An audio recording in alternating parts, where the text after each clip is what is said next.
Good evening, everyone. Welcome to FGM eCast for Wednesday night, Thunder night. Yes, it's Wednesday night already. We've had the long weekend, and things feel a little bit funny, but it is in fact Wednesday evening, and that means we're back with the Thunder series. As Dave Douglas is on screen, just practicing an alternate pit entry there. That doesn't look like it's going to work for him.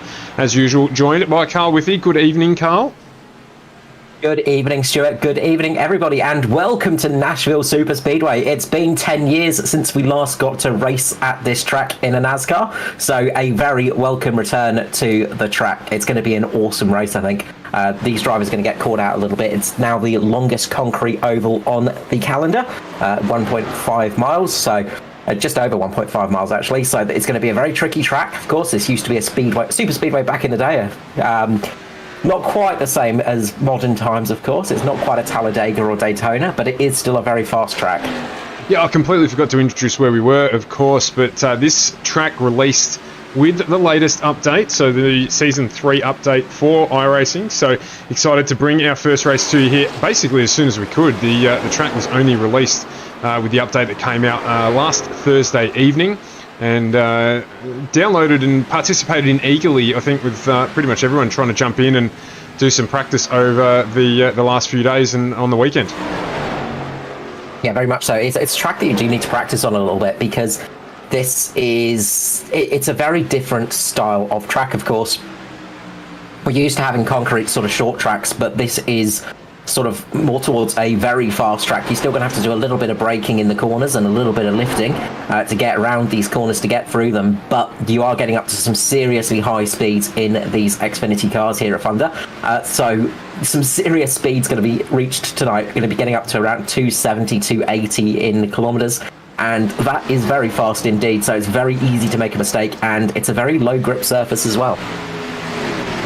We're just on board here with Hobbo and the 54 entry. He's just jumped into pit lane. I was going to try and jump on and see if we could get some speed indications here. 31 Josh Micklemore there is the 104 entry, whose number escapes me at the moment. I know it's one of the Simboys entries, and it's Christopher Finlay, who only had 3/4 of his truck left on Monday night, which is why I was struggling a little bit there, but he just loses in the background, and again, another car there. So it's going to be, I think it's going to be a tough one tonight for the drivers. I saw, actually speaking to Edward Foster last night about this track, and he said he just jumped out of a practice session, and the guys there really were struggling for grip. So he said it's going to be a tough one tonight for them to get used to, so look out for a few incidents. Yeah, it's, as I said, it's a very different style of track to be driving on, and it's one that a lot of people haven't got much experience on. It's a very classic track, so to say. We're used to the sort of cookie cutter style ovals, the sort of ovals around this size, but they have got asphalt and much different surface texture as well to race on. So this is going to be a very different experience for a lot of drivers. It is also a really tricky track to drive as well. I'll talk more about that in qualifying, of course. Before we get to that as well, we will just quickly run through the championship standings as they sit for this event. Once I remember to actually pull it up on my screen. Okay. So, standings-wise, Hamish Gallagher still in the lead, 17 points ahead of Ruben Phelps. In third place, you've got Brenton West, 30 points down. Fourth place is Norman Clark, 40 points off the lead. Fifth place is Troy Davidson, 53 points down. 58 points down in sixth is Kay Donnelly. Dave Douglas is in joint seventh with Matty Hunter, and 59 points off the lead. Ninth place is Christopher Finlay, 62 off the lead, and in 10th place is Josh Micklemore, who is currently 65 off the lead. So the championship all to play for still, a lot to go on there. Absolutely, and that's what we like to see. These things generally run down to the wire. We're just keeping an eye here on Luke Trahair, 282 kilometres an hour he just reached on that section of the track. So a very high speed. We've got 30 trucks in the server. 30 trucks. We've got 30 cars in the server tonight, and they are going to obviously. Well, you were talking earlier before about the super speedway aspect of it. Of course, we were there on Monday night at Charlotte. The guys here are still going to do bumper-to-bumper racing. What are we talking in terms of the lanes here, Carl? I can see there's sort of an indication that there might be 3 or 4 lanes on this track, but given that it's a shorter track to what we're used to on a super speedway. How's that going to impact on the race tonight? Expect race-wise 2 lanes at most. You might get a brave person trying to go high or low at some point and try for a 3rd lane, but it's quite a wide track, as you can see on the stream right there. There is enough room to fit 4 or 5 cars in a straight line, but there aren't many straight lines along this track.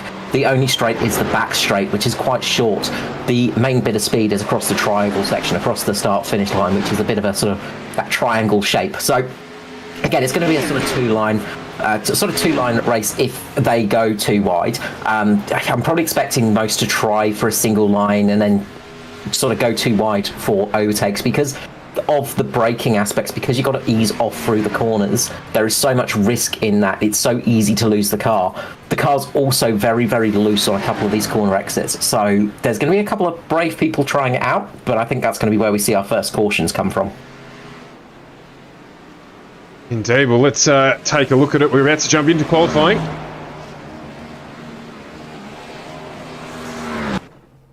It's going to be an exciting qualifying session. I've got no idea who's going to come out on top tonight because it is a bit of a lottery, being the first time at the track and everything like that. It's as I say, very different track for a lot of drivers tonight, so this should be a fun one. So I think we're going to jump on board with Captain Double D, Dave Douglas, tonight in the 199 Rowdy entry. It's the Rowdy energy drink, of course. So we're going to jump on with Dave when he heads out for a lap here. And he'll take us on our first journey around the track. We'll get Carl to, of course, give us his notes on it as we make our way around. Yeah, I'm expecting to see a relatively good night from Dave tonight, in all honesty. You can see there he's just trying to get some tyre temperature up on the exit of pit lane there, where there's a little bit more grip, because once you get out onto the concrete, it's a little bit more slick. Obviously, you know, the concrete can be a little bit less grippy overall. If you've ever driven on concrete, you sort of know it's not quite as grippy as the asphalt and tarmac that you used to. But here we come up to the first lap. So crossing the triangle section here, across the start-finish line, the gentle curve to the left, coming into the first corner, putting on the brakes just very gently, turning the car in, getting it settled on the corner. You're going to get on the accelerator about halfway through. Gently on the accelerator, crawl up towards the wall on this very short back straight. Coming into turns 3 and 4 now. Turn 3, putting heavy on the brakes, drop down to around about 230, 220 kilometers per hour. Coming through here, you've got to be careful on the exit of turn 4. Very easy for the car to go wide and hit the wall, just like Dave did there. The car gets really loose on the exit of that corner, and then all of a sudden will tighten up and fling you up into the wall. It's been catching a lot of drivers out so far, and Dave is one of them.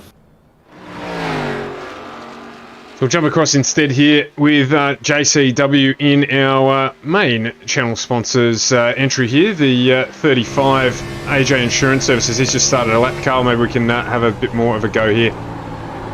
So as we come into the first set of corners once more, just on the exit of turn 2, just gently on the accelerator. Don't want to be too harsh. It's quite easy to get off turn 2. Turns 3 and 4 are the hard ones, as we saw with Mr. Dave Douglas. So coming in here on the brakes, dropping down to about 220, going through the corner on the accelerator now. Just be careful here because the tail does get a little bit happy. You want to run up close to the wall to get the best exit speed, and across the line JCW goes with a P7 there. I think that was.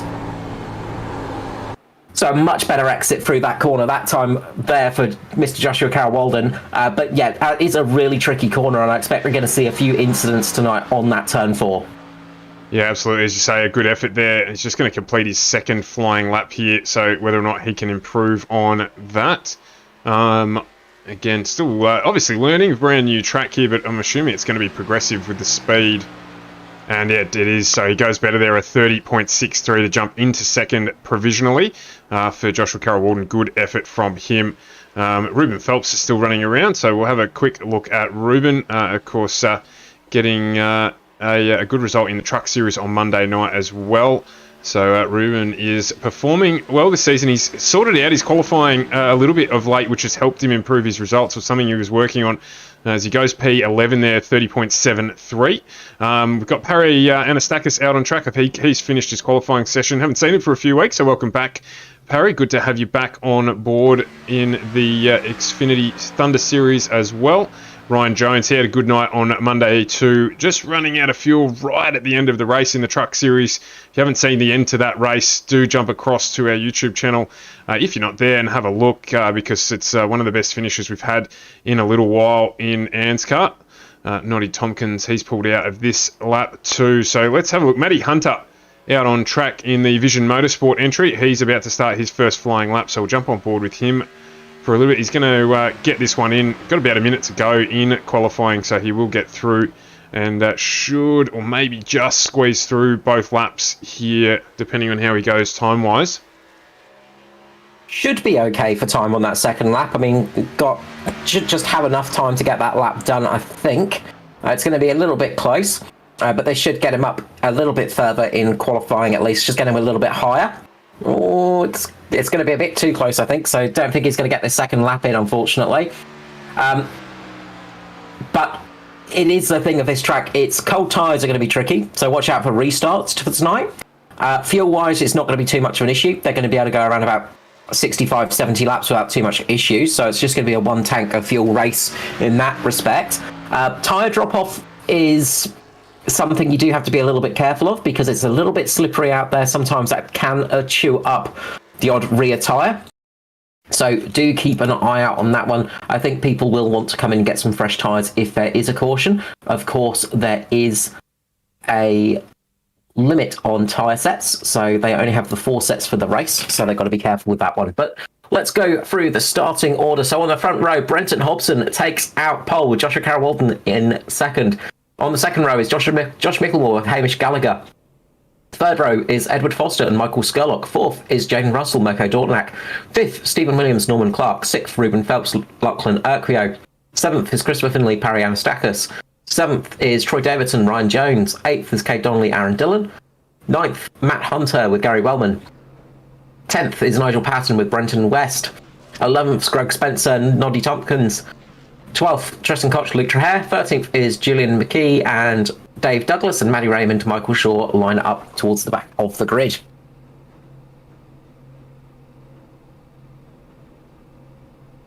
We've seen some pretty even racing in this series over the last few weeks, so I'm interested to see what tonight will throw up with the very brand, or the very new track. I'll just try and put my teeth back in with the new track that we're looking at tonight.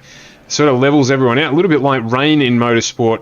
It will sort of take everyone back a little bit here in terms of their experience, because everyone's driving on this track for the first time in iRacing.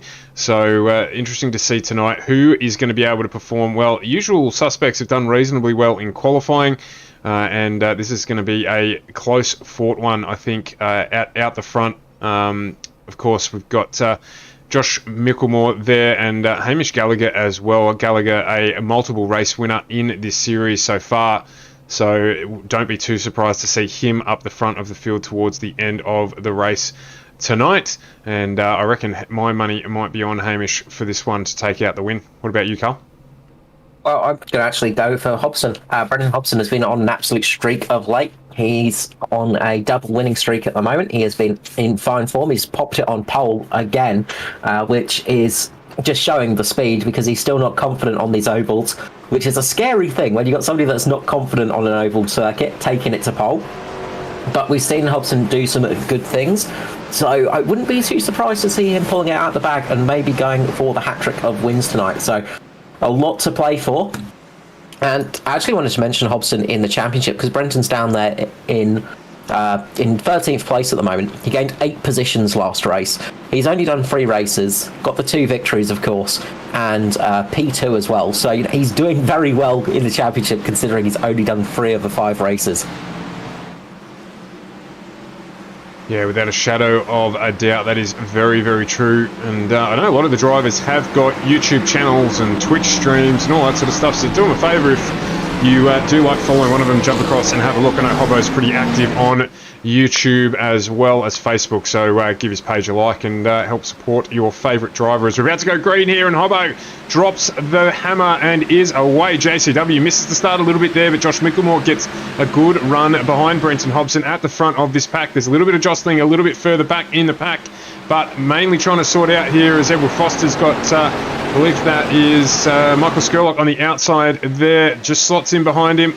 And behind him it's Jaden Russell. Mirko Dordenak gets a good start as well as Stephen Williams. And Norm Clark rounds out our top 10 so far as we get lap 1, race 1 for ANZCAR underway here at Charlotte. And it's going to be a spicy tomato, so make sure you stick around as the 54 Brenton Hobson crosses the line. A good 34.42 to start things off. As we see Ryan Jones spinning across the infield there. We've kept green. Ryan's managed to keep it going. He was just trying to do a sneaky one under the line, but did not work out for him here at Nashville. Most importantly there, and absolutely Carl at Nashville, not at Charlotte, that I'm just back on other things, that Ryan Jones there, no damage to the 111 entry as well. So just he's got a lot of work to do now to make his way back up from the rear of the field. I have found this track to be quite forgiving, in all honesty, when you do have a spin down towards the infield, because there's a lot of runoff when you get onto that sort of infield section, and it's quite easy to get the car sort of stopped and into a position where it's not going to have an enormous crash. So it can be quite forgiving, this circuit, and as we saw there with Ryan Jones, it forgave him pretty well. As Hamish Gallagher tries for a move on Joshua Carroll Walton, he's got Edward Foster right on his tail. Gallagher is on the inside at the moment. He's going to get a good run here. Going to come across the tri-oval section, gets back up there. You just got to be a little bit careful of the car getting a little bit unsettled there, because it is quite a bit of spanking there sometimes. But you can see JCW getting pushed out wide. That's going to lose him a lot of pace. He could fall behind Foster, could even fall behind Jaden Russell right here. Well, Foster's actually done the fastest lap of the race so far, so he is looking good at the start of this one, just with his teammate there on the inside. So they form up together now to get in behind Hamish Gallagher in the Taylor Swift livery number 13. So the Mitch Motorsport boys are doing well at the start here. Currently running second and third. Not unusual to see there. Jaden Russell with a good start as well. He's up 2 positions. Fastest mover so far is actually new entrant Julian Mackay, who's up 4 places. So he's jumped up to 23rd already. So he is making good progress through the pack. Always nice to see some new faces in the series, and especially nice to see them having a good run in the early stages. I'm sort of keeping an eye on his qualifying time. Seems to just had a little bit of an issue in qualifying that just dropped him off the pace a little bit, but he's managed to get going and get the car running well in the race, which is the important thing, because this is where it all counts, of course. You don't want to be making mistakes here. So you can see the car's starting to form up, and they are sort of going in that single file formation at the moment, and that's something we expect to see tonight. We might see people trying to work the higher line eventually as this race goes on. Some people were testing out in practice earlier on, working out a much higher line than the rest of them, but the racing line is very easy to see here, because you can see that discoloration of the concrete, where all the rubber sticks to the ground and where the grip is. Yeah, absolutely. Things are closed up a little bit at the front in the meanwhile, while we've been looking at further down the pack. Hobson, Mickelmore and Gallagher now just closing up a little bit, just 2 tenths, less than 2 tenths in fact, between Hobson and Mickelmore. He's moved up onto the back of the 54 entry of Hobbo, and just putting him under a little bit of pressure here now. So early on, got a good gap. There's a little bit of a gap emerging there in the mid-pack too, where Ruben Phelps is running currently in 11th position, but up the front here, things closing up. It's definitely quite tight at the top at the moment. Just a second separating 1st to 7th as we stand, so there's not much gap in the way. You can see right up the front now, Josh Mickelmore is starting to apply the screws to Brenton Hobson. Hobbo having to get the pressure put on him by Mickelmore, of course. Mickelmore trying to use all that experience on the ovals to his advantage, but he has got a very hungry teammate behind him who is looking to get better championship points, as he does lead the championship, Hamish Gallagher, of course. Absolutely, as you can see here, just on board with Josh Mickelmore as he moves down underneath. Hobbo just to try and get the move done. Not quite close enough yet, but just letting Hobbo know he's there. Hobbo will be fully aware of it.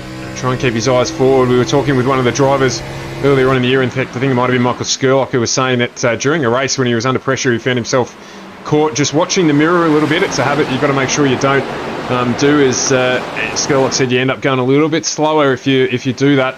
So Hobbo will just have one eye ahead of him there and just keep glancing in the rearview mirror.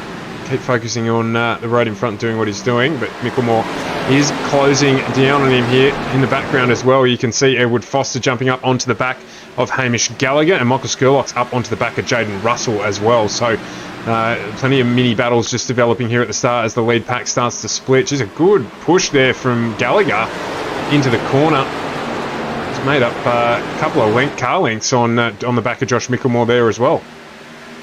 Yeah, this thing, it's working out where is the fast spot on this track. You're going to get drivers adapting through this race, just getting used to how it runs. It's just getting used to how this track feels and how it adapts through a race as well, because this will be the first time a lot of these drivers have driven in anger in a race situation. So that can really catch you out sometimes, because you're not quite sure how the track is going to adapt as you're racing around it, because sometimes it sort of goes a little bit differently than you expect. But you can see that Hamish Gallagher is on an absolute flyer at the moment. He's just charged past his teammate, and this is allowing Edward Foster to have the opportunity to get down underneath Josh Micklemore as well. Once again, getting caught on that high line seems to be a little bit problematic. Micklemore making sure to close the door there as quick as possible on Foster, because he doesn't want to get caught up on that high line, because he's seen with JCW how much time you can lose up there. Yeah, it just looks like that turn in early really worked out well for Hamish Gallagher. He was just punting out of the corners in comparison to the 31 of Josh Micklemore, and that's helped him move up that position in 2 laps. So closed in and then got through. You can just see there the gap opening up. So that's just the way he's turning into the corners being a little bit beneficial to him. Their teammates will probably share that information as well, just to make sure that Micklemore can keep going through with him. Foster there obviously has figured that out as well to a certain extent, because he's managed to close the gap too. As in the background there, we've got Skurlock putting a move on Jaden Russell now down the inside. So Russell just getting caught in that high line that you mentioned earlier there, Carl. Is just not quite able to close it out. Skurlock in the 350 entry, but he's just pushing all over the back now of Jaden Russell's car, and it looks as well like JCW is coming under pressure from Mirko Dortnak in the 62 entry. He's currently sitting in 8th place. So guys just feeling out the track at the moment, and a couple of drivers just managing to work out how to extract pace out of it here early, as Michael Skurlock once again goes underneath Jaden Russell. He's got caught in that high line, and Skurlock will go through and probably close that one out, I imagine. Yeah, and I think this is where experience is going to start paying off for the drivers in the pack. Just coming through, cars just getting past them, they're going to be able to bully them a little bit and just try and get the nose underneath the car in front of them, just muscle their way through effectively. So they're all trying to get their lines sorted out, just trying to get an idea where that grip is and how it's going to work. And generally you'll find that the drivers with that little bit more experience tend to pick that up a little bit quicker. I was just keeping an eye a little bit further down towards the back of the grid. Dave Douglas and Ryan Jones are just working their way through at the moment. So they have worked their way up a few positions. 6 positions for Dave, 5 positions for Luke Traher in front of them as well. So those guys are all working their way up the pack at the moment and getting into a fairly good little run, fairly good consistent run. And then they have Christopher Finlay to catch up next. So watch out for those guys to start catching up a little bit later in the run. Gary Wellman's done a good job too as well. He's up 4 positions. Gary took out his first race win on Monday night in the Truck Series, so he's looking to potentially try and replicate that this evening. Doing a good job, up 4 positions, currently in 16th position in the Simboys 45 entry. Yeah, they're having a good run up there at the moment, and there are a lot of those Simboys cars up in that sort of position. There's about, I think the whole team are in positions from positions 14th to 17th, I think. The only car that's out of position is Christopher Finlay at the moment. But those cars have got a lot of bullets in their chamber at the moment, as we see there Skurlock just trying to make a bit of a move on Foster. So Skurlock and Foster are starting to battle, and behind him you've got Jaden Russell as well, who's got Mirko Dornak and Joshua Carroll-Walden all over the back of him as well. And then a little bit further back you've got a fast charging Ruben Phelps coming through the field with Stevie Dubb as well, as they're starting to get a bit of a free wide movement. Ruben Phelps getting caught in the middle, and it's going to start falling back a little bit here. Good to see Lockie Urquio back as well, as he gets just up in, and Ruben Phelps has gone around behind him. And that brings out our first caution of the night. Ruben Phelps there just getting squeezed. Pushed him up into the high line. was somebody, I just didn't even see who that was. I think it might have been Michael Shaw or Greg Spence. Just went around on the underneath there and just managed to miss the accident. We'll go back and have a quick look at this. So yeah, I think what's happened there is it looks like maybe Lachlan's just got a bit tight there and gone up into Ruben Phelps. And Ruben's not really had anywhere to go there. So he got caught up in between Lockie and who was that next to him? Parry Anastakis. So luckily not much damage to Ruben's car. So he should be okay with that, in all honesty. Not a huge amount of damage there. He just made a little bit of a nerf to the wall, a little bit of a bump. That's not going to help his night. But it's not over for sure. Just on board here with Greg Spence, who just managed to avoid that right at the end there and do a good job to do that. So as you say, just a little bit of damage there to the entry of Ruben Phelps, and we'll see the entire field now file through pit lane to get a new set of tyres on, I imagine, and get back out on track. Now, does anyone take a risk of just taking the right side? Does anyone try for a bit of a move? I think Kay Donnelly might have done just that. He's managed to gain a lot of positions, I think, so I'm just wondering if he's actually not taken tyres at all, Kate. So he's filled the car up, not taken any tyres, I think, so he's going to jump up quite a lot of positions here, but then he's going to have the joy of starting on some slightly worn tyres, but he's got track position, importantly, so we'll see how this one pays out for him. Can you do me a favour as well, Carl, and just have a look at what happened to Edward Foster there. He's dropped down massively. He's now 19th. His pit stop 10 seconds longer than those around him. So I just want to see, he was running 4th, so in that sort of 4th, 5th, 6th battle. So what's happened to him there on the pit stop? Just a little bit of repair. So he just had a little bit of damage on the car. So he just hit the wall very gently, and he had some repairs done to that car. So that's why he took a little bit longer in that pit stop for the 53 of Edward Foster.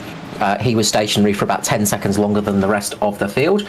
So he's taken advantage of getting a bit of a repaired job done to that car, just to help him out for the later in the race, I'd say. Fair enough indeed, as they need to do it. Just while we're under caution here, if you're looking to protect yourself against accident damage, AJ Insurance Services and Joe Daly and his team are the people we recommend for business, commercial insurance, and also private insurance. They're able to help you out with that as well. So if you're looking for some general advice regarding insurance for your business or your personal assets, AJ Insurance Services and Joe Daly and the team are the ones we would suggest you speak to. You can contact them via Facebook on their Facebook page, but of course they are available via Google as well if you're looking to get in contact with them. Give them a call and support the people that support iRacing and what we do here. We would certainly appreciate it, and I know they would too. So thank you for their ongoing support. A big thank you to them indeed, and of course to all of you that are watching. We could not do it without you, but Brenton Hobson is going to lead away again. He's getting used to this, leading away with the field, but he's got Hamish Gallagher to his outside, drops the loud pedal nice and quickly, gets a good restart there, keeping an eye a little bit further back on Cade Donnelly myself, just because he will have those slightly older tyres. He should get a fairly good restart, but then start to struggle as the tyres start to warm up for the rest of the pack. So it'll be interesting to see how he goes in this stint, and we'll see how much time is lost on fresh tyres to new ones. You can see Michael Skurlock there as we've got a caution out. Yeah, I couldn't see what that was for there at all. There was no one rapidly sliding down the list, so we'll jump back here and have a quick look at the cause. That would be Ruben Phelps, I think. Unfortunately, it looks like he's just lost the rear on through turn number 1. So that car's just got a bit loose there. He's just lost the back end there. Managed to very neatly slide it between two of the cars, but they did bring the caution out, unfortunately. So maybe a little bit more damage than he expected on the front of that car. Just caught him out a little bit. Unfortunate there. Fairly innocuous single car event causing the caution to come out again, but that's okay. We will battle on, as they say, so not too much changing there from that caution period. Cade Donnelly currently in 8th position. I wonder if he'll from that restart decide that it's a good idea to jump into pit lane instead and grab a new set of tyres. In fact, that is exactly what he's doing. So gamble probably didn't quite pay off for him, but he's got a second chance here to get a new set of tyres on that one and get back out on the track. And importantly for him, that's going to be giving that a little bit more fuel, of course. We've done 25 laps, so I'm going to have to actually do some maths now, I think. So they're all going to be a little bit short on fuel from my figures, but Kay Donnelly will have a little bit more fuel than the rest of them, and we saw on Monday how important fuel can be. Absolutely, did we? What with what was it? Probably half a dozen cars running out of fuel on the last lap, and definitely affecting the final result as well. So calculations, fuel numbers. Of course, you don't expect to go for such extended periods of time with all green flag running, but they have done. So it's going to be interesting. As is the case in motorsport, you can never tell what's going to happen. If you could, then you would be probably winning a lot more often than you normally would expect, in all honesty. But just going back to Ruben Phelps' little spin there, I'd say that was mainly from damage, in all honesty. He just got on the loud pedal, just accelerated with that car for the first time, and all of a sudden he could have a bit of suspension damage in there, and it's just caught him out a bit more than he was expecting. All of a sudden you sort of go and turn in, and then the car just does something completely random on you. So it's very easy to have happen. It's a silly looking spin when you look at it. You sort of look back on that kind of thing and go, God, how did I get caught out by that? But unfortunately, when you got damage on the car, it is so easy to happen. Yeah, absolutely. You're not wrong there, and you can not even sometimes know about it until you do exactly that. So we've got the cars are going to form up here. The lights are out on the pace car, and we're going to get underway. It will be Brenton Hobson again, who's going to take us away with Hamish Gallagher. Up alongside him, it'll be Josh Mickelmore, Michael Skurlock, Jaden Russell, Joshua Carroll-Walden, Mirko Deltonac. We've got Norman Clark, Lachlan Urquio, and Steve Williams, who are the top 10, who are going to take us away as we are about to get back underway. Just got a few hundred metres or more to go. Down the short back straight here, so getting that short back straight here, and they'll be getting on to the start finish line shortly. We will see Brenton Hobson have to lead away once more, and when's he going to drop the loud pedal? That's the question. He's just going to wait for that pace car to come into pit lane, and then it's his prerogative where to put the foot down. The rest of the field have to wait for him. He's waiting. When does he do it? There's a bit of time left. He's waiting for the last minute this time, Hobbo. And he goes now. He launches the car away, gets a good restart once more. This is going to compress the field a little bit, so this could cause a concertina effect down the field. Josh Mickelmore getting a good start on the bottom line. You can see Hobbo coming up to defend that high line straight away, and that's going to cause the teammates to have a little bit of a battle, and that could cost him a little bit of time. Meanwhile, mid-pack, there's quite a lot of cars just out of position at the moment. They're going to be fighting side by side and fighting pretty hard at the moment. They've just got to be careful with those tyres still a little bit cold. Yeah, absolutely. It'll be easy enough for people to struggle if they get caught out on the cold tyres, particularly on a new track too, where they're not quite used to it. So far so good, nice and clean. Michael Skurlock runs in that high line. He's got Josh Mickelmore down underneath him. Mickelmore looks to close him out where he can. We've got this huge field coming through there. You've got Joshua Carroll-Walden taking that high line as well with Michael Skurlock.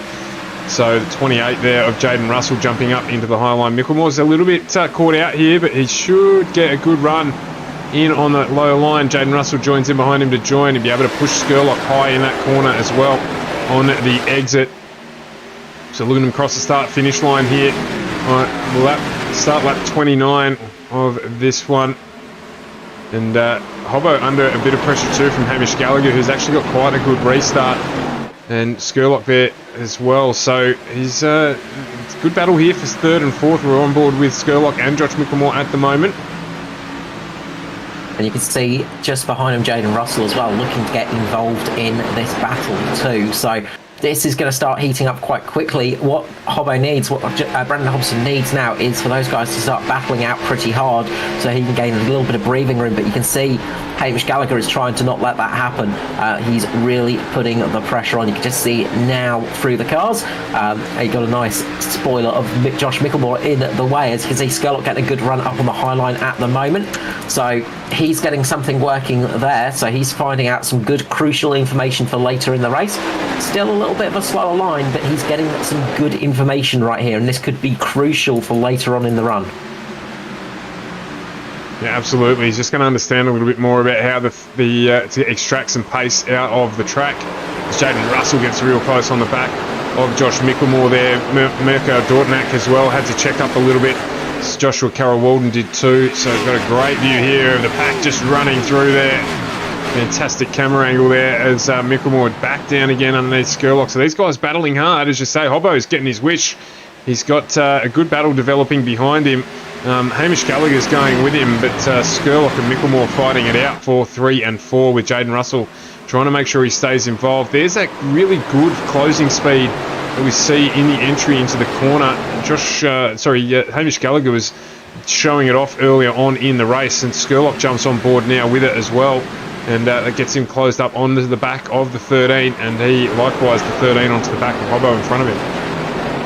Yeah, Hobson's using a bit more of that slow in, fast out approach, whereas Gallagher and Skurlock are using a little bit more of a fast in approach as well. They're coming a little bit hotter on the brakes, so that's why you see that real big closing gap.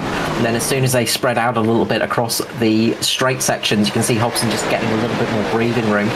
But what that can do for Gallagher, of course, is you do get a little bit of a draft coming into effect, so that can pull you along a little bit and help you with your speed. So it can work out for you there. You can see right at the back there, Micklemore and Skurlock again battling away. Micklemore trying to get underneath Skurly once more, not quite making it work this time. Just want to mention as well, Ryan Jones, the old Ryan Jones watch.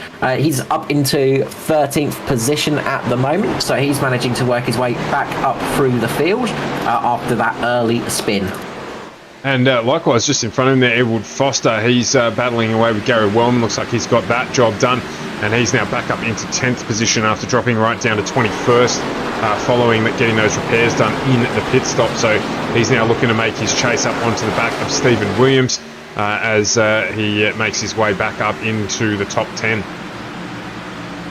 Yeah, keep an eye on that one because he's going to be a little bit happier in that car now. It's got some panels beaten out of it. It's a little bit straighter in its way, so it will be a little bit less of a handful. But of course, all it takes is another little whack to the wall, and the car will feel awful once again. So you just got to be so careful of that wall, especially on the exit of turn 4 as we come through it. They're going to get very close to it. You can see just how close the cars get up to there. There's a little bit of an air cushion that helps you out.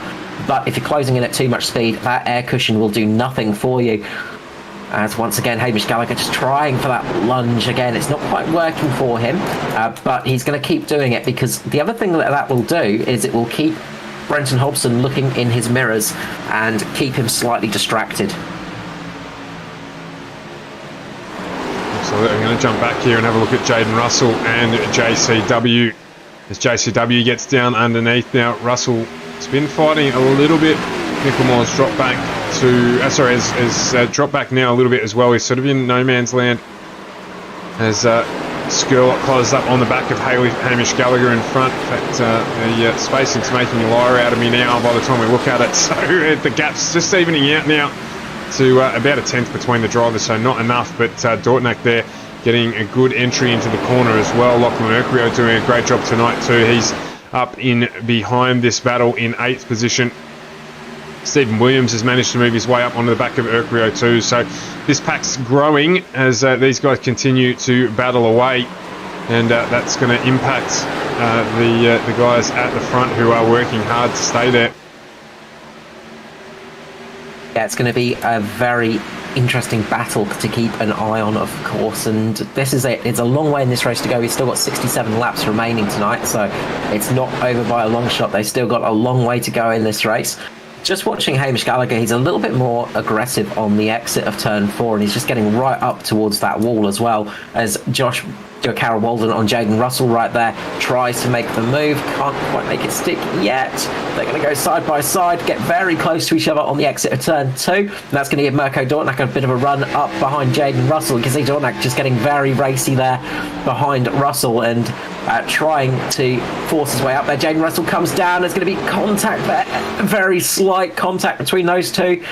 They do not want to get much closer than that, though. That is as close as you want to get in a NASCAR on an oval.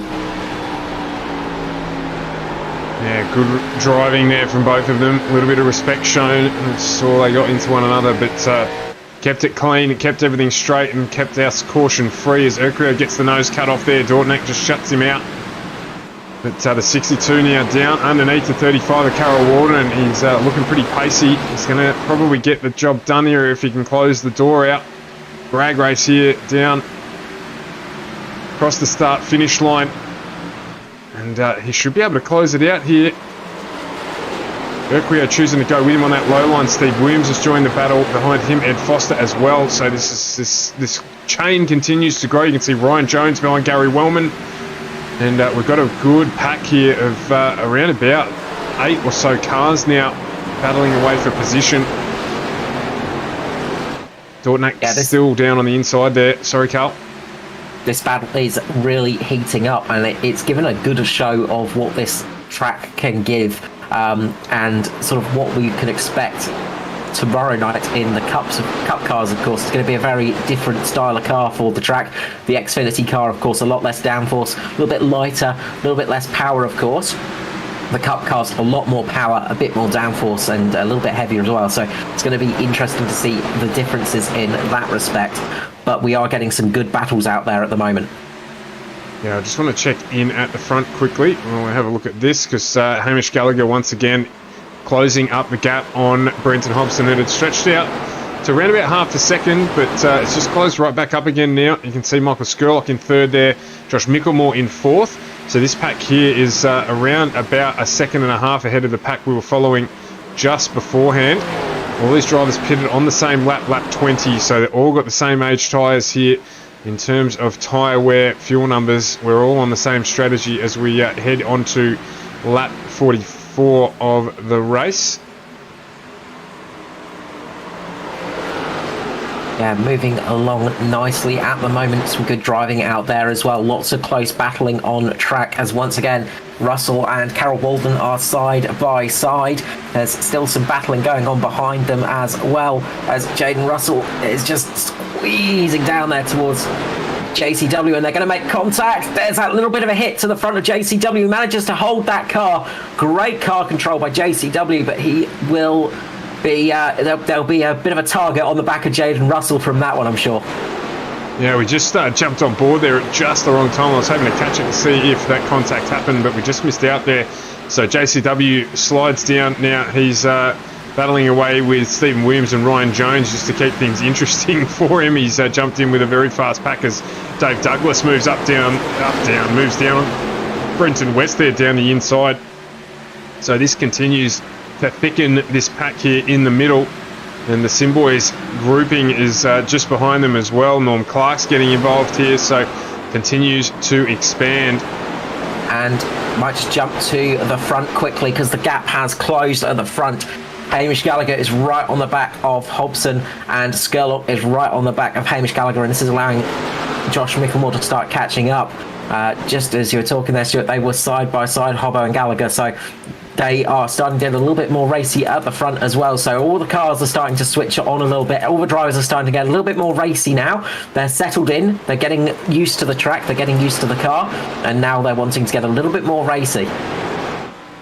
Like a new pair of shoes, Carl. Everyone just getting comfortable enough in them now. They can wear them for the day. So things are going to start to get spicy here as we get through our first broadcast at the new Nashville circuit, or the Nashville circuit, the new Nashville circuit, new to iRacing. So very, very impressed so far with what we're seeing here. Looking forward to the Cup tomorrow night as well from 8 o'clock on FGME Cast. If you want to have a look at that too, we will be back with that.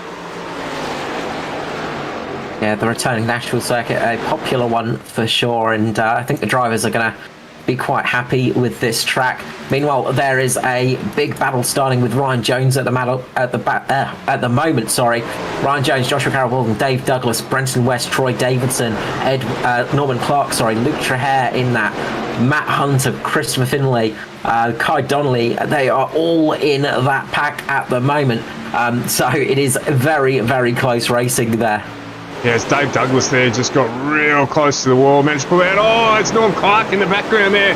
There's a big slide down on the apron, manages to catch it really well in the traffic too, if you don't mind, and gets away with that one cleanly. I think it might have been Luke Trahere there who avoided catastrophe, but Norm Clark, great driving there to save that one as he just touched the apron and got a little loose. That's so easy to do, and once you touch that apron, all of a sudden the car gets unsettled. Meanwhile, up the front, we got a change for the lead. Hamish Gallagher is in the lead of the race, getting past Brenton Hobson. Brenton Hobson finally losing the lead of this motor race tonight. He's not going to do it easily, though. He's putting the pressure back onto Hamish Gallagher, and you can see Skurlock just sitting there in the background with Gallagher's teammate Josh Micklemore holding on there. He's just keeping on the back of this group. Meanwhile, Lachlan Urquhart has managed to break away a little bit from Jaden Russell behind. He's trying to catch up to the front runners, but there is a big gap between those two cars of around about 3 seconds. Just tell you what, Ed Foster will be happy with the resurgence of the 53 entry. He's now back up into 7th, just 2 spots down from where he qualified. So he'll be really, really pleased to use this pack to make his way up. Mirko Dornak there, just getting held out a little bit on the outside. Gary Wellman's come with Edward Foster as well. Gary Wellman up 11 spots so far. Fantastic effort from him. Steve Williams just behind with Dave Douglas as well. Douglas up a whopping 17 positions. Biggest mover of the race so far. Yeah, I said keep an eye out for Dave. He's one of those drivers that has got some experience and some skill on the tracks, and see him working his way up the field. But Foster is no slouch in that respect. This is the kind of track where I think Foster will be quite happy with driving. It's a bit more of a classic track, and he is one of those drivers that loves the classic era of NASCAR as well. So he'll be pretty happy with that one. As you see, Foster just going down the inside of Jaden Russell there. It's making the move stick. Jaden Russell, gets a little bit squirrely there. Goes in front of Gary Wellman, almost a collision there. That was very, very close. Wonder if just a little bit of the aero change as Foster went past caught Russell out. Yeah, it looks like unusual for Russell to make a mistake like that. We've seen him since he's entered the series be really, really clean and really consistent. So I'd say you're right there, just an unexpected change with the change for position. Just caught him out a little bit. Foster there now out in no man's land by himself in pursuit of Lachlan Urquhart, and that's left Jaden Russell back to fight now with Mirko Dornak, Dave Douglas, Steve Williams, Ryan Jones, and the rest of the gaggle of cars that are closing in on this battle for the fringe of the top 10. As we get to 51 laps remaining of this race when they next cross the line. So we're getting towards the back end of the race now. We've had 54 laps down. So we are getting towards the tail end of the race, and if it keeps remaining green like this, we'll probably see the drivers needing to come in for a stop around about lap 90, I think, on my terrible maths with a headache. So we might see drivers needing to come in around about lap 90 to get some fuel if it remains green. So a little bit of strategy involved in that. If we stay green, drivers will be wanting to hold out as long as they can, but you don't want to leave it too late.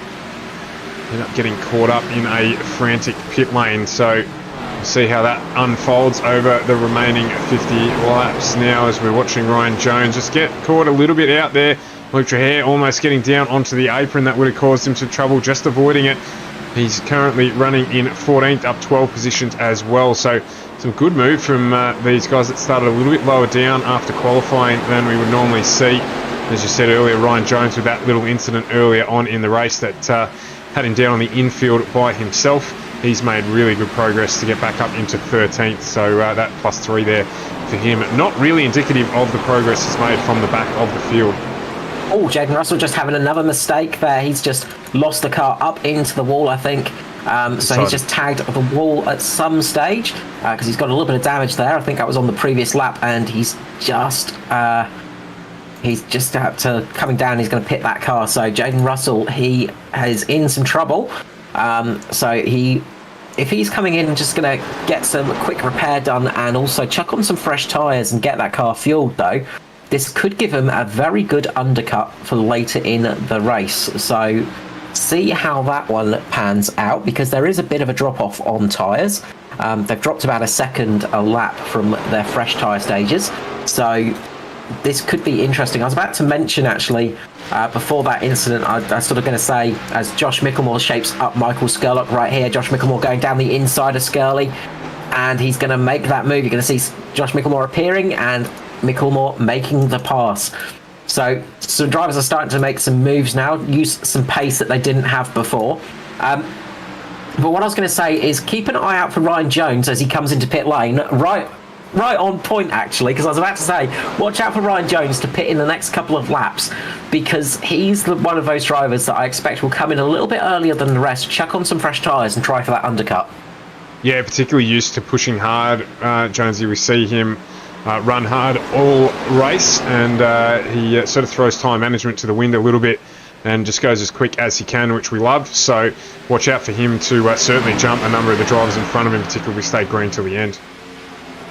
Yeah, we saw him running the two-stop strategy last time out and actually making a hefty amount of positions as well. So he does like to run a slightly different strategy to the rest of the field. But meanwhile, Hamish Gallagher is building up a decent lead. He's about half a second ahead of Brenton Hobson at the moment, and then they have about a 3-second gap between themselves and Lachlan Urquio down back a little bit. Gary Wellman, meanwhile, is on a bit of a drive, just getting past Edward Foster. Wellman getting himself up to 6th position at the moment, and he's got some good speed in that car at the moment. But fastest on track at the moment are the two Mitch boys of Hamish Gallagher and Josh Micklemore. They're setting some good lap times at the moment. And setting some good consistent times, so keep an eye out for them. And Dave Douglas as well is setting a good pace, but he has got some relatively clean air as well. Yeah, closest battle on track at the moment is the Sim Boys with Steve Williams here, Troy Davison, Kate Donnelly getting down underneath Steve Williams at the moment, and Luke Trahere and Joshua Carroll Walden, Norm Clark also involved in this little pack. So this is the pack that we were following earlier. It's spread out a little bit now, and we've got around about 6 cars sitting in it now, which is on the fringe of the top 10. So Dave Douglas, still our fastest mover of the evening. He's up 20 positions, and he's closed in on the back of Edward Foster. So maybe Foster there struggling a little bit for tyres, having to work hard to get through the pack and return up into the top 10. And Douglas got some good pace on him now, so he may get down underneath Foster here on the entry into turn 1. Just keep an eye there on it as they exit, and camera angle there being a little slow. Let's move on from that one as we just keep a focus on this battle. Getting a caution as Nobby Tompkins has had a big moment coming out of turn 4. He's going to come across the grass here, and he manages to get it back on track underway. He's come up in front of the leaders. They're going to be closing pretty fast, so he's going to want to get back on the gas with this one and just get a little bit of a gap there. So he manages to get back on the track, get back on the pace, but that was almost a big moment for him. So that was almost very costly. Lachlan Urquio as well has had a bit of a moment, I think, as he's just lost a massive amount of positions. He's just dropped down behind behind Foster and Douglas and Wellman, I think, actually. Yes, Wellman as well. So Lachlan Urquio dropping down. Michael Skurlock is in pit lane as well. So the answers are coming for those guys coming into pit lane. So this is going to be interesting. We've got Joshua Carroll Walden as well coming into pit lane as well. I think he might get a pit lane infringement there. Notice that did come up on the screen that he'd actually crashed. So we jump on board with him.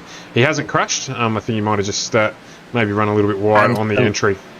The leaders are pitting now. Gallagher, Micklemore, Hobson all coming into pit lane. This is going to give Gary Wellman the effective lead of this race, with Edward Foster just behind him. Dave Douglas there as well. So these guys will be looking for a caution in about a lap or so's time. They'll be hoping for that to come out, and that could be a good one for their evening. As Aaron Dillon, I'm just noticing he's got a lot of smoke coming out of his engine, so he's obviously had a big moment somewhere, but that was 24 odd laps ago, I think. So Aaron Dillon out of the race quite early with that one, unfortunately. As Foster now pulls down onto the apron, he's going into pit lane. So once again, that means Wellman, Douglas and Erkby are now our top three. Brenton West, Luke Trahere, Kate Donnelly there, as well as Steve Williams, Matty Hunter and Matty Raymond. Nigel Patton in our top 10. That will adjust itself, however. The lead car, Ruben Phelps, who's done 2 stops. Ruben pitted early, however, so he is the first of our 2 stoppers, is still out of position as Hamish Gallagher gets back out on track, our effective race leader. We'll stick on board here with Wellman and Douglas. Wellman ducks now down below the line. Oh, it looks like he's tried to there. He just couldn't quite get it pulled up. That's going to cost him a lot. Oh, as he heads off onto the infield now. And that is tragic for Gary Wellman. He just trying to get it into pit lane there. Couldn't get the car pulled up. He's had to continue on with it. Get a boot back into it. And we'll go around for another lap. He's going to lose a lot of positions there. And Matt Hunter as well joining him in sympathy with that one, doing the exact same pit lane manoeuvre of making a bit of a mess, unfortunately, of it. So that has hurt them out quite badly. Cade Donnelly coming in. That's a bit of a surprise. I was expecting to see Cade staying out a little bit longer. He pitted a little bit later than some of the others. Dave Douglas sticking it out there at the moment, so he's got a little bit of fuel left to burn. So he's obviously going to stick it out there for as long as possible now and just hope for a late caution.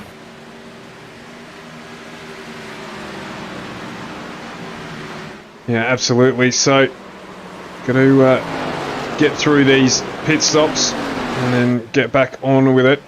So, Gallagher just waiting to see everyone get through. Ruben Phelps, as Gallagher just makes his way past Dave Douglas there.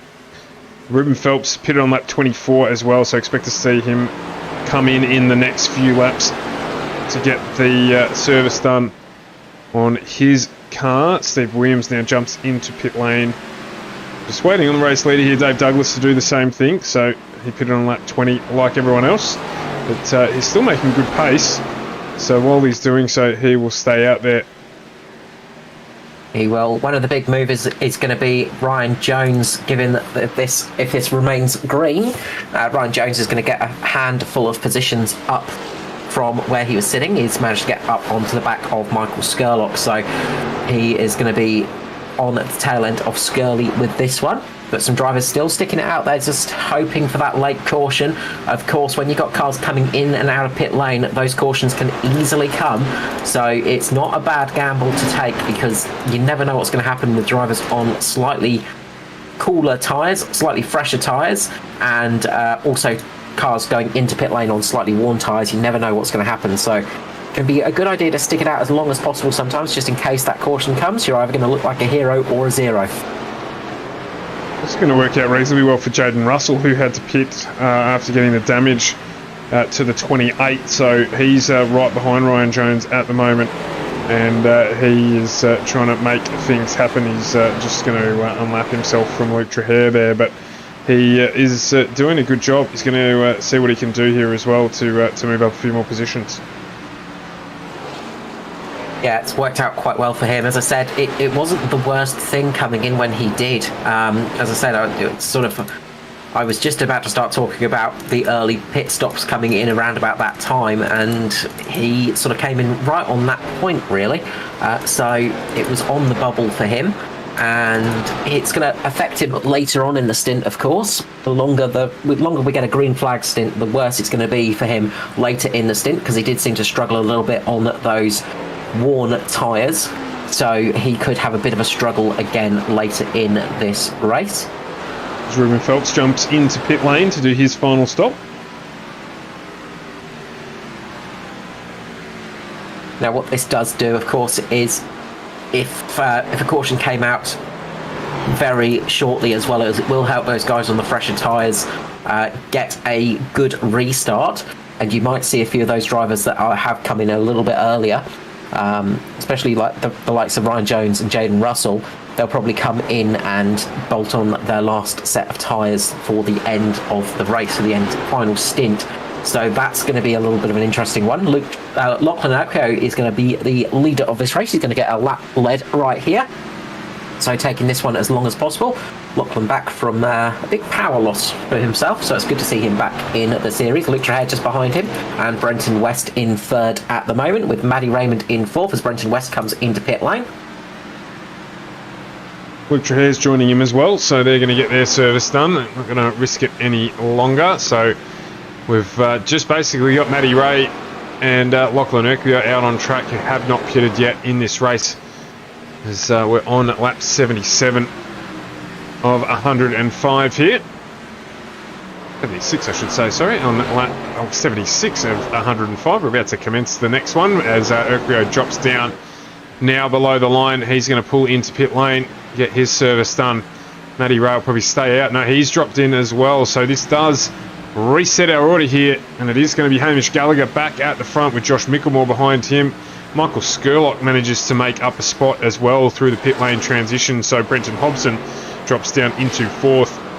And then, as you call, Ryan Jones benefited here greatly. He's now up into effective 5th position, and Edward Foster behind him in 6th.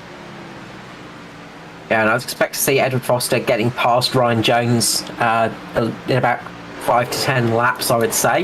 Just as those tyres start to balance out a little bit, Foster will have much fresher tyres on his car, so he should have a little bit more speed later on in this stint. But we've got 28 laps remaining still, so a lot of things that can still happen. But Hamish Gallagher is going to take back the lead of this race. Josh Mickelmore's 2nd, Michael Skurlock in 3rd, and Brenton Hobson dropping down to 4th now. And it looks like Edward Foster wasn't going to waste any time getting past Ryan Jones. You know how much he loves racing with Ryan. These two generally tend to be there or thereabouts on pace with one another, so we see him a lot on screen. But Foster there making short work of Jones, moving up into 5th position. Yeah, taking good advantage of those tyres. And now he's going to want to try and close down that gap to the guys ahead.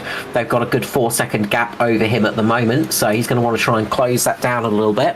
Get a little bit closer to them if he can, and maybe possibly try and pick off Brenton Hobson, but it's going to be a tough task. There's still 26 laps to do it in, but I think he's going to struggle with that one, as they will just manage to go. I'd say they will just manage the pace quite nicely out in front, so it's going to be a tricky task for Foster to catch up to them, but it's not impossible. Dave Douglas out on track again, fastest lap of the race last time around, a 30.74. He's on the freshest tyres in the field inside that sort of top 15, so he is going to be looking to push his way back up towards the front of the field here. He's got Norm Class, Parry Anastakis in front of him, both of whom pitted much earlier. Parry, in fact, pitting on lap 51, so his tyres have well and truly plateaued by now. So Douglas will be looking to make a charge up towards that sort of top 5 positions on the remaining 25 laps. So we'll keep an eye on Dave and his progress as we start to close this one out. Oh, as you can see the closing speed there on those fresh tyres. He just came right up behind Parry Anastakis there and just almost went into the back of him there. Dave just getting caught out a little bit by that closing speed, I think. But he's going to be absolutely hooning it around and getting as much speed out of that car as possible now. Absolutely, he will be. He's at the front. Hamish Gallagher out on his pat at the moment. He is 1.2 seconds to the good over teammate Josh Mickelmore. There is some lap traffic, however, as these cars make their way through. Michael Skurlock currently sitting in 3rd with Brenton Hobson in 4th. Albo's just lost a little bit of pace. It's about 2 seconds further back down the road as he makes his way past some lap traffic as well. Maybe that's Tristan Koch in the 550 entry. And Edward Foster just at the moment lapping at around the same pace as everyone in front of him, so he's not going to be able to close the gap too much at that pace, but they are lapping quicker than Jones and Russell behind them. Yeah, it's going to be an interesting finish to this race. I think it's going to be possible for Foster to catch Hobson, maybe. It's going to be close for him to do that. I'll be interested to see how many positions Mr. Dave Douglas can gain as well, because he's absolutely flying through the field at the moment. He's going to be coming up towards Kate Donnelly in about 2 or 3 laps, I would say. So I'd expect to see him at least in the top 7, I would say, top 8, top 7 towards the end of this race. But of course, a lot of things can happen, and we've still got a lot of laps to go. Still 21 laps here today, so still quite a bit of time to go. But touch wood, we shouldn't see any more yellows fly. So it will be an interesting finish to the race under green. Yeah, I think as well that the Donnelly, Davison, JCW trio that Dave Douglas is closing down on, they are making pace up towards the back of Jaden Russell as well. So if Dave can just check... Oh, we've got a caution here. And it looks like Lachlan Urquio may have had an incident. And this is going to close the field up. This is going to play really well into Douglas's hands, actually. And probably Edward Foster up towards the front of the field too. So this is an interesting turn here, with 21 laps to go. Let's go back and have a look at the replay. So looks like... We'll just wait for that to go back a little bit. So it looks like Luke Traher and Lachlan Urquio just made a little bit of contact there.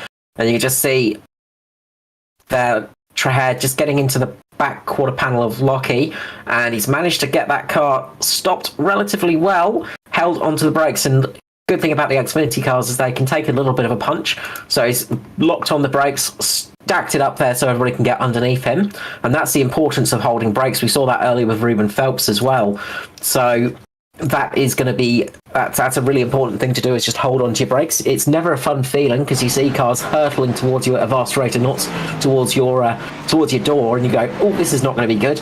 But usually people can avoid you from that position. So we're going to see a lot of cars coming into pit lane, peeling into pit lane. Will we see Dave Douglas come in? That's going to be the question. Yes, we will. So I think we're going to see every car come into pit lane. So this is going to be the great equaliser now.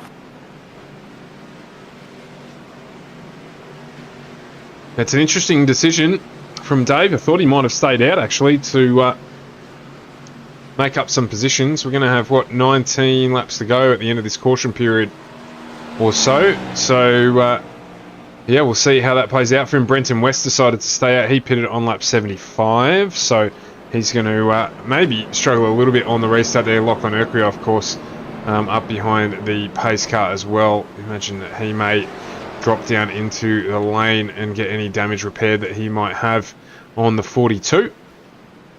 Well, we have seen that the sort of around about the 10 lap mark isn't too bad for tyre wear, so it's not a huge drop off. The amount of positions Brenton West can gain from this move could be more significant than what he loses, so it'll be interesting to see how that one goes. Dave Douglas having a very quick pit stop, so Dave Douglas getting out ahead of Brenton Hobson there. Yeah, he's actually jumped up into 5th spot, so maybe they're just grabbing a little bit of fuel. And I'm not sure why he'd be concerned about fuel. Maybe he's just taken right side tyres on that one, Carl. If you can jump back and have a look at the pit stop, that might be the case. Fuel, he would have been fine. Yeah, right. Yeah, so good move there from Dave Douglas. That's it. Because he's got those fresher tyres on that left side as well, he should be okay for that. So that will be interesting to see how it pays off for him. Because he stopped very late, so that could be very useful for Dave Douglas. So that little bit of track position gained for him. Of course, it does take a couple of laps for the car to settle in when you change just one side of the car. And it can feel a little bit awkward sometimes because those left tyres will have a good bit of temperature in them, and those right tyres will be a bit cool. So you've got to be a bit careful doing that because it is easy to lose control of the car. But this is going to be some bonus points for Brenton West, as well as leading the race for a little bit here, which is not a bad position for him to be in, considering his current position standings as well. He's up there in the top 3 at the moment. So if he can get a good finish here tonight, that's going to help his championship standings for sure, and he's going to be thinking about that one. Yeah, you see Dave. I was going to say the giveaway for Douglas was he was being pretty aggressive on the outlap about just trying to get the feel for, I think, how that car goes with those fresh right-hand tyres on it. So he was very, very aware, obviously, of that factor that you were mentioning in terms of the tyre temperature differential. Yeah, good move from him up into 5th. 23 places gained for Dave Douglas, 21 for our current race leader, Brenton West. So good nights for them.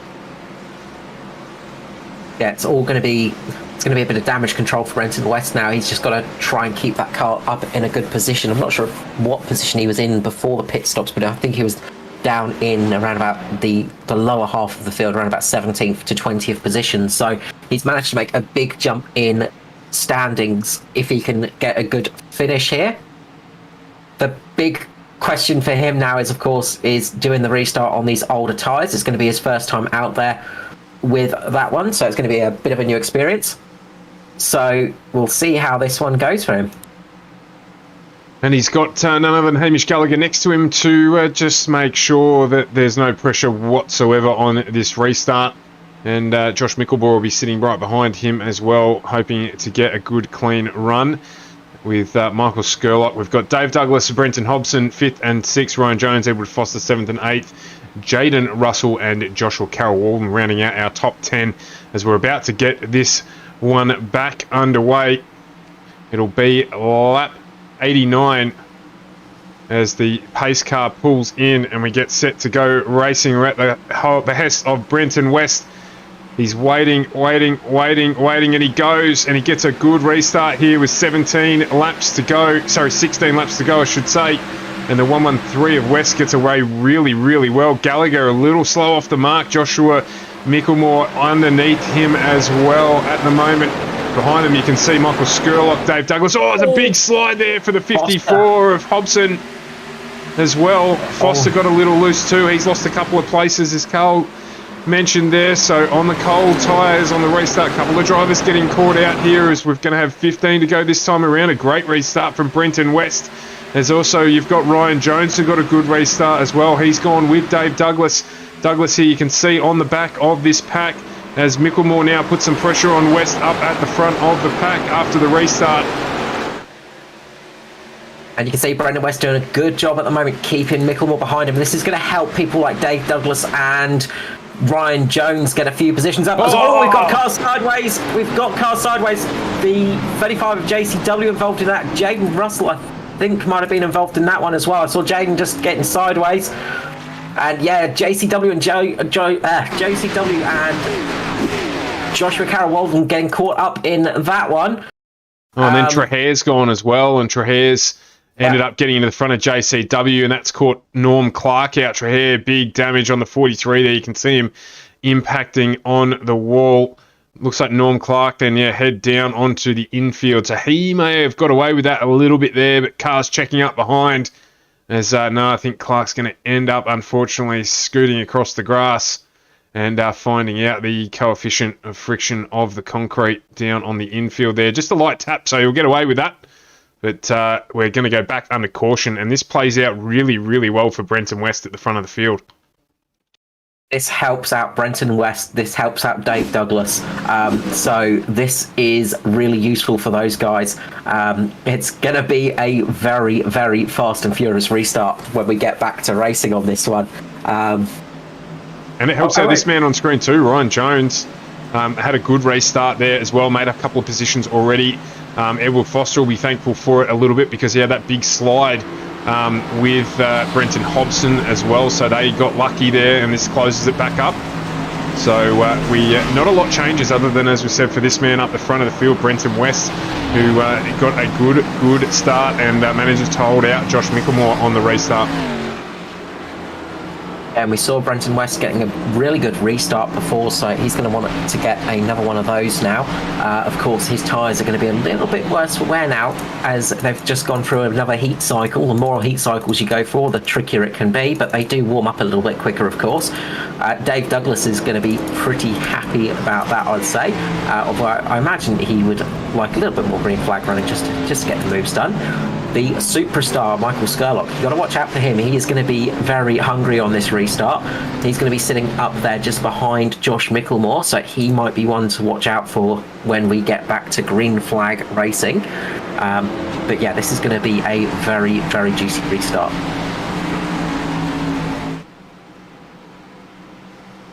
Indeed, we'll have one more lap under the pace car here, and then it should be time to go racing again. 11 laps of furious green flag racing here tonight. We should do, as we will be going back to green very shortly. They should be starting to form up very soon, side by side, 2 by 2. But yeah, this is going to be a absolute dash to the finish now. And this is where we can see those cautions breeding cautions as well, because there's going to be drivers out of position. There's going to be drivers on some very different tyre strategies. There's going to be drivers that are very hungry, and there are going to be drivers that are thinking about championships as well. So those can all come into effect during a race. And then you've got a driver up the front of the field that is eyeing off the possibility of a first victory as well in the series. So, you know, you tend to be very hungry for that if you get the opportunity for it, because they don't come along every day. So if you get that chance, you tend to want to pounce on it as much as you can. So there is a lot to play for here, and a lot of drivers that want to get that win. And there's also the prestige of getting the first win here at Nashville Speedway in the ANZCAR series. And especially for the Thunder series as well. So there is a lot to play for here, and there's going to be a lot of drivers wanting to get this one. So we're going to have one more lap under pace car. So we'll have 10 to go at the line. So this is going to be an absolutely mad 10-lap dash. I can feel it right now, Stuart. I feel it in me bones. It's going to be a big one. What a way to bring Nashville Speedway, Super Speedway I should say, into the iRacing world for ANZCAR Thunder Series here on FGM eCast. Back tomorrow night, as we mentioned earlier, with the Cup coming to you live. We've got another one of these double headers where we're running the Xfinity and the Cup at the same track, consecutive nights. What will that race bring? We've seen plenty of action here tonight. Great close car racing between the drivers, and I can only anticipate a bit more of that tomorrow night with the quality of the field there as well. So we're going to get excited for that one. But what a finish we've got ourselves in for here. We've got half a lap to go. See soon, once they make their way down at this straight, that the pace car will peel off and will be at the control of Brenton West again. West on some slightly older tyres than those around him, around about 9 laps difference. In fact, my maths is terrible. It's 11 laps different. Sorry, Carl, some basic fundamentals there that I just can't get right tonight, but we'll get on with it as we get ready to go. Green flag racing here.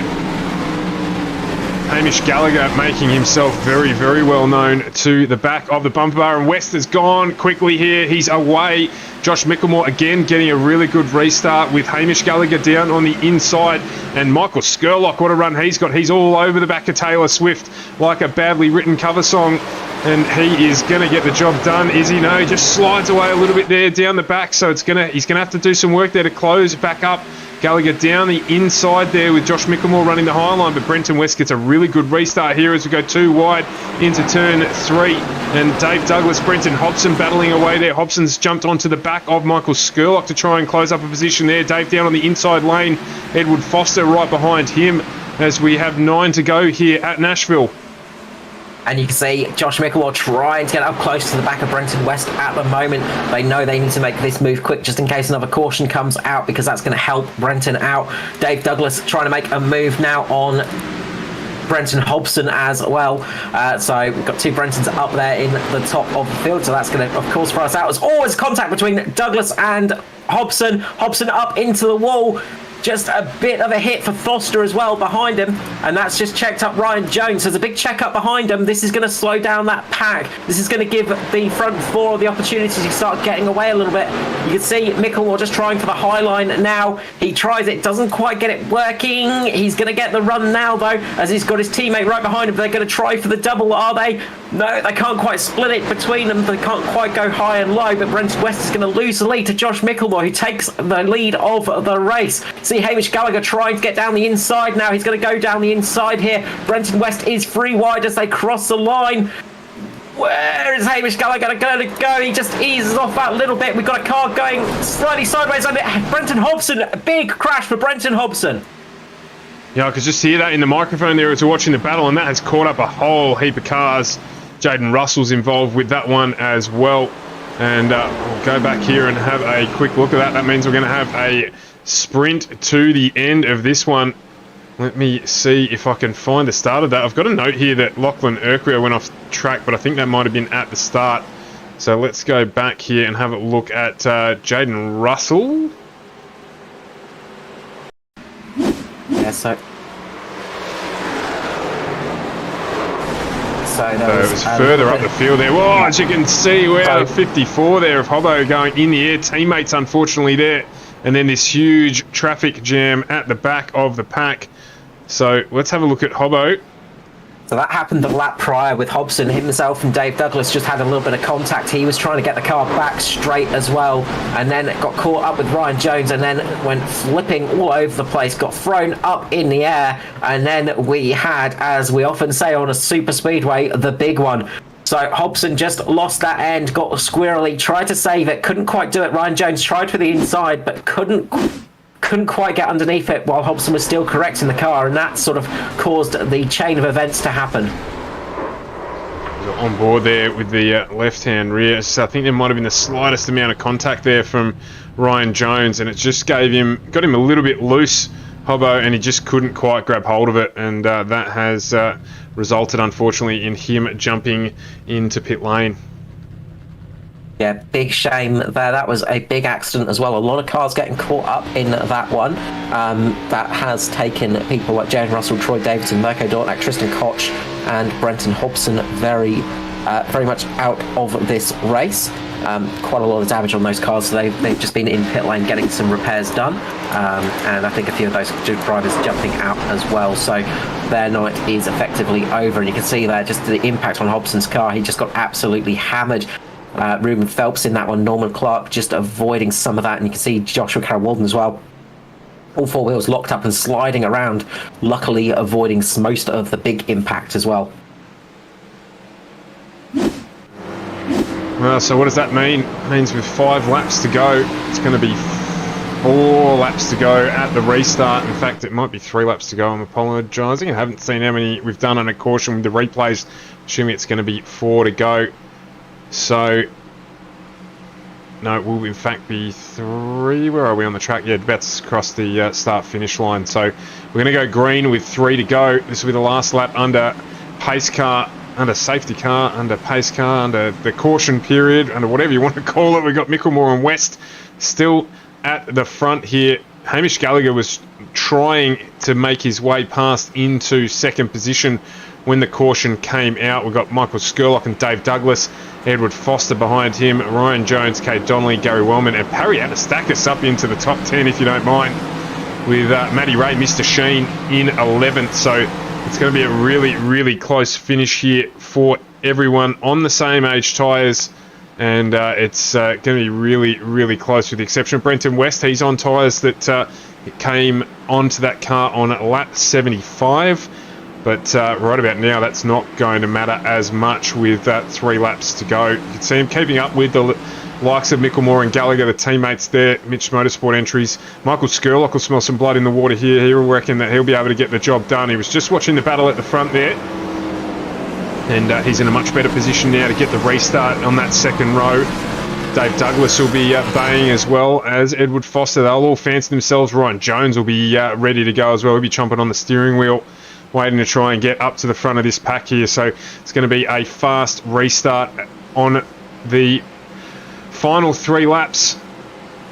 Atastakis is going to be struggling a little bit on the restart. He had Brendan Hobson go right into the front of that car when he was flying through the air, so quite a bit of damage to the front of that vehicle. So I expect to see him drop down a few positions. Unfortunately, it's going to be hard for him to keep up there. He's missing the front end of that car as well, so quite a bit of damage to Parry there, so that's going to make his night a little bit harder than it needs to be, but a good return. Nice to see him back in the ANZCAR series. Good to see him back, and hopefully he can get a good restart at least, as we're going to have a very short dash to the line here. It's going to be Josh Michelmore leading Brenton West, as you say. Brenton West, of course, he has the disadvantage of 2 teammates on that bottom line. Those 2 teammates can choose to work together, of course, if they so choose to, and get a good restart there. So Josh Michelmore might just count down to when he's going to drop the accelerator, just so Hamish Gallagher knows behind them. But expect to see Skurlock trying to get a good run, as well as Dave Douglas. So there are a lot of drivers that are in those positions, so it's going to make it for a very, very fun restart here. Very fun 2 laps to the end. Josh Michelmore is going to be the leader of the pack. He drops the hammer now, gets a good restart. Same as Hamish Gallagher. They pull away from Brenton Hobson. You can see just behind him, Skurlock getting caught up behind Brenton West, getting caught up. He's going to drop down, try and get around, and he does do that. Dave Douglas just caught behind Skurlock now, so Skurlock needs to push on, get past Brenton West if he can, and try and fight off Hamish Gallagher. But Josh Mickelmore getting a fantastic restart there, jumping away from the field. The battle is going to be for Hamish Gallagher, Brenton West, Michael Skurlock, Dave Douglas at the moment. Brenton West is valiantly fighting on as he holds on to that high line, loses the position to Dave Douglas now. Foster going down the inside. Ryan Jones getting all over the back of Foster as the white flag will be coming out. Josh Mickelmore is going to be in the lead. Hamish Gallagher second, with Skurlock in third at the moment. Absolutely, Skurlock brings it around there. You can see Edward Foster pushing just to keep in front of Ryan Jones there. Brenton West struggling for tyres as the 199 of Dave Douglas now looks to try and get a move done down the inside of Michael Skurlock. Not quite close enough to get that done as we come around to the final corner, and it is going to be Josh Mickelmore who takes home a win here at Nashville. His first win of the season in the Xfinity cars, and what a place to do it at as well, with his teammate Hamish Gallagher right behind him. And you've got Michael Skurlock bringing it home third in the 350. Dave Douglas up 24 places to finish in fourth, if you don't mind, with Brenton West ending up finishing fifth on those older tyres. Edward Foster in sixth. Then Ryan Jones, Kate Donnelly, Matty Raymond and Gary Wellman rounding out our top 10 tonight here for the first race at NASCAR. What a run. What a great finish we saw there as well. Mickelmore Gallagher timing the restart perfectly to get away and take home a 1-2 for Mitch Motorsport here at Nashville. A good, strong return to form of Mitch Motorsport. Not that they generally lose form, but after a couple of incidents, unfortunately, in a few races past, it's good to see Josh Mickelmore getting another W under his belt. He's going to be pretty chuffed with that in the 31, and of course getting a 1-2 for the team. They'll be super happy with that. Nice to see Skurlock there as well. He worked his way up into third. Brenton West doing a good job holding on to fifth at the end, so those old tyres he managed to make them pay off, and he managed to get up into fifth. Dave Douglas, the biggest mover, 24 positions gained in that race. Matty Raymond in second in that pole, in ninth place, 20 positions gained. So as usual for Matty Raymond, getting a good lot of positions gained at the end of that race. Yeah, plenty of drivers a bit unfortunate tonight as well, with a couple of those incidents turning into big incidents. So we've got the reverse lap here. Josh Mickelmore, 31 Mitch Motorsport entry. Said second win of 2021 for him across the three divisions that he runs in, and he's done a ripping job, deservedly so. As we said a couple of times, bridesmaid a few times this year. He's been really, really consistent, which is going to help out his cause in these championship standings, and another good run and evening for the Mitch Motorsport team. Yeah, never discount Mitch Motorsport. They are always strong. They've got a lot of strong drivers in their group as well, so that always helps things out, makes things, I wouldn't say makes things a lot easier, but it does help them out a bit, because, you know, having a lot of strong drivers next to you can really help you out in a race, as we saw. So really good job from them.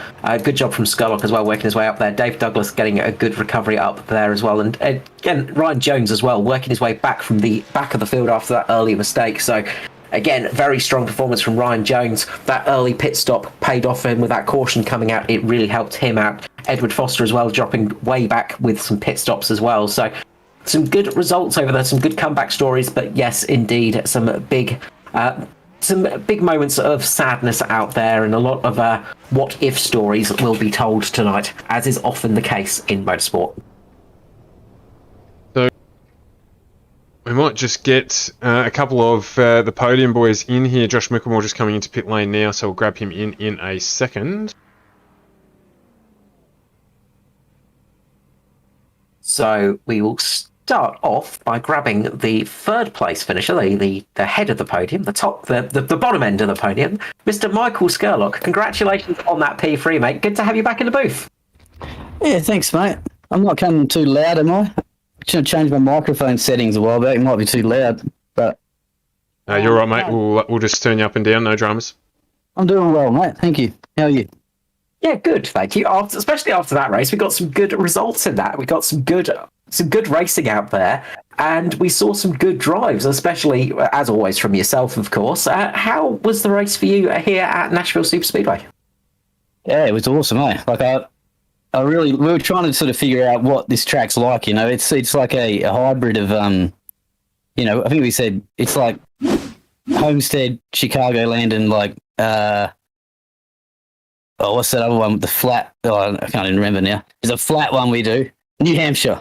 Right. So yeah, you got to use a fair bit of braking, a lot of rolling off and smooth everywhere. Like it's cool, man. Like I've always liked tracks like this. I like tracks that you got to, that are pretty technical.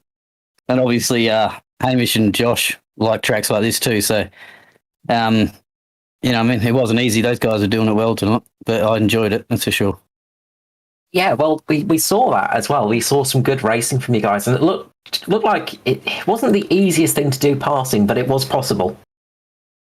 Yeah, you had to really get a good exit on the corners, and you could sort of get the outside working if you could get alongside the guy before the entry of the turn. But if you were sort of behind the guy and you try to go around the outside, you'll never get it done. So it's hard. It's all about getting that exit out of the corners and getting alongside someone if you want to make a move.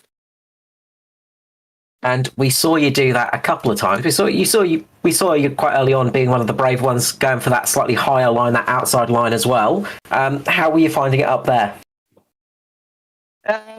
Yeah, it's good, but it's just not as good as the bottom. That's the problem. Like you just can't use it to win. But I like it. It's nice. It felt good, smooth. Well, that's good. Good to hear. What are you expecting tomorrow for the cup cars? Sorry. Well, yeah, that's another thing I was saying. Tomorrow is either going to be the best race ever or the tightest, worst agony ever. You know what I mean? It depends on how that car is. I haven't driven the cup car yet, so I don't know if it's loose or if it's tight, but if it's really tight, it's going to be horrible. Well, let's hope it's not too tight for you tonight. Let's hope for a good one tomorrow. We'll look forward to seeing it. Before I let you go, Mr. Michael Scarlett, the usual thing, shout out and love to sponsors. Yeah, mate. First shout out is to fun. Right, having fun.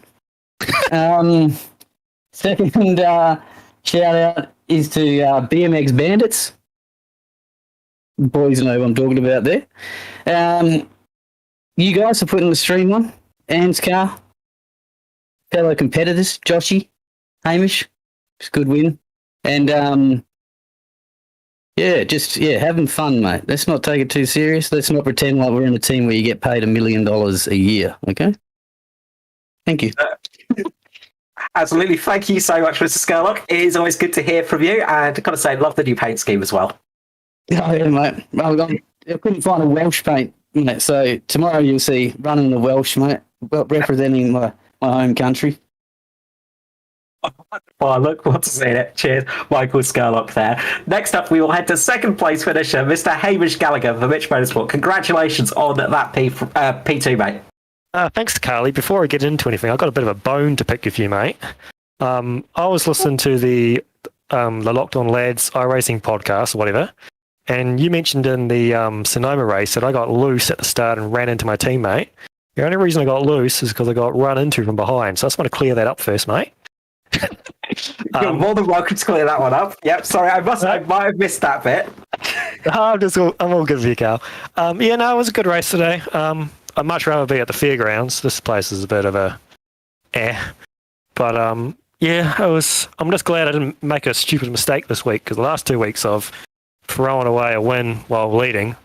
So I'm just glad to get to the end here without doing something dumb. So I'm happy. Well, it's been unfortunate because we have seen a little bit of that wall contact sort of early in the race a couple of weeks back, of course, when you took the pole, which is it's unfortunate when that kind of thing happens. But we've seen some great pace from you as always, so it's nice to see a race where nothing bad happens, which is a good thing for you. Exactly. You better believe I was watching that speedo on pit lane as well. I didn't want to repeat that from last week. That was even dumber. Like, I don't think I've ever sped on pit road. I can't remember the last time I've ever done that. So to do that while I was leading last week as well, I was like, I was kicking myself. So just trying to keep it clean. I don't know, something about these cars, I just seem to click with me. I'm quite enjoying it. It's almost like it's not quite like the old Cup car, but it's more that way. So yeah, I've been enjoying running this series. I'm really glad that Maddie's put it on for us. Well, speaking of enjoying it, it's showing in the championship standings, because you're going to come out of this one leading the championship still. It's been that way for quite some time with those early wins, of course, and a lot of good finishes from you, and of course a couple of unfortunate ones, but strong throughout the season so far. So you're going to get a hefty bit of a lead from this one, I think, from at the end of it. So you must be quite happy with how it's going championship-wise. Yeah. Like I definitely didn't want to see what happened to Hobbo. Like we're having a good race there. If we reckon we're going to finish 1, 2, 3. Like he had saved his stuff at the end there, so he was coming. So I didn't want to see him get wrecked or anything like that. He's definitely going to be real strong on the road courses. He's got 2 more of them coming up. So and we got 2 drop rounds. So he's, I mean, if you factor the drop rounds in, he could be right there with me. So yeah, it'll be good fun with him and everyone else here the rest of the championship.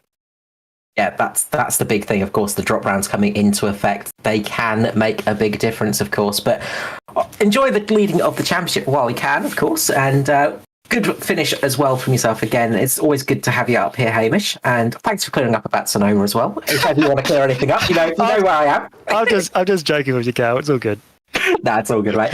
Before I let you go, the usual love and shout out to sponsors. Yeah, big shout out to the boss getting it done, especially the last couple of weeks of his internet. It's been pretty crap to see that happen, so I'm really glad to have him get a win, Josh. And yeah, just everything, just you boys putting the stream on, for Matt for running the league. Also for ANZCAR as well for putting on that COT race of Indy coming up. That's going to be real fun. Can't wait to do that race. Yeah, that's going to be a fun one coming up in the near future. Very much, a lot of drivers looking forward to that, I'm sure. Thank you so much, Hamish. I'm sure we'll catch you back in the booth very soon. Cheers, thanks, Carl. And finally, we're going to head to the winner of the race, Mr. Josh Micklemore of Mitch Motorsport. Congratulations on that win, mate. Cheers, mate. It looked like a tricky race for you out front. You were really battling all race long with Hobson and, of course, Hamish Gallagher. Michael Skurlock constantly sitting there as well. It wasn't easy for you tonight. No, it wasn't. All 4 of us were fairly even there in that run, and it was bloody good fun battling with those guys and being nose to tail. You know, us 4 are just, yeah, it was really good, especially around a track we've all haven't done it many laps or if any races around here. First race for me and Hamish, and yeah, for the way the track is and how technical it is, it's wicked to get the win here. It just shows the pedigree when you come out this quickly at the first time racing on the track. It's not something that's unexpected of you, but yeah, what we're used to seeing a little bit with you, having that sort of speed. It's good to see you back up the top though, and the first win in the Thunder Series. Yeah. Like I said, yeah, she was a bit of a technical track. Sort of what Skurlock said. This sort of stuff does. I do prefer these technical sort of tracks, using the brake and all that, so it's sort of my thing. So, yeah, no, it was bloody good to get a win, especially after the last few weeks. That's it. That's my next question, really, is hopefully everything's been a bit more cleared up with that now? Well, I managed to get a new modem today, and I installed it as soon as I got home this afternoon, and it seems to be holding up at the moment. So we'll see if that was the issue. Well, big fingers crossed, and a big thank you to that modem for getting you back in the series and hopefully not having any technical issues in the future, because we love seeing you back and we love having you back up here in the booth, Josh. It's good to speak to you. As usual, the usual thing, shout out and love to sponsors. There's Hamish on second and Skurlock. Yeah, good battle side by side, laps after laps with you, mate. Good fun, hard racing. Appreciate it, man. And yeah, obviously Hamish for what he did tonight.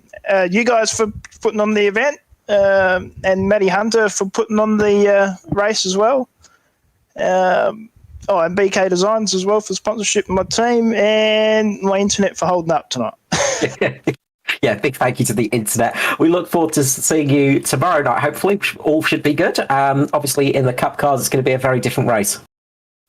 Yeah, I haven't done a long run on the Cup car yet, so I've got a bit of work to do. So, but that's all right. Yeah, we'll come back tomorrow night and give it another crack and see what we can do. Wonderful. We'll hope to have you back in the booth as soon as possible, mate. Good luck tomorrow, and congratulations again on that win. Cheers, boys. Josh Micklemore there for Mitch Motorsport. Another win for Josh Micklemore. Good to have him back up at the top, Stuart. Yeah, absolutely. A really good race tonight from everyone, and good to see on a new track.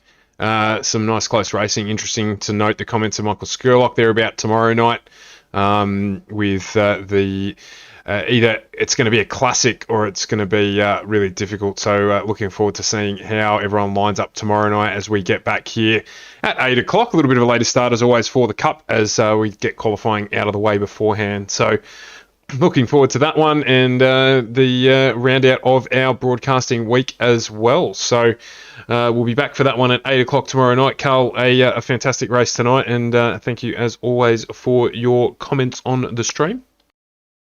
As ever, you are welcome, and thank you very much to everybody for joining us tonight, because without you guys, we wouldn't be able to keep it going.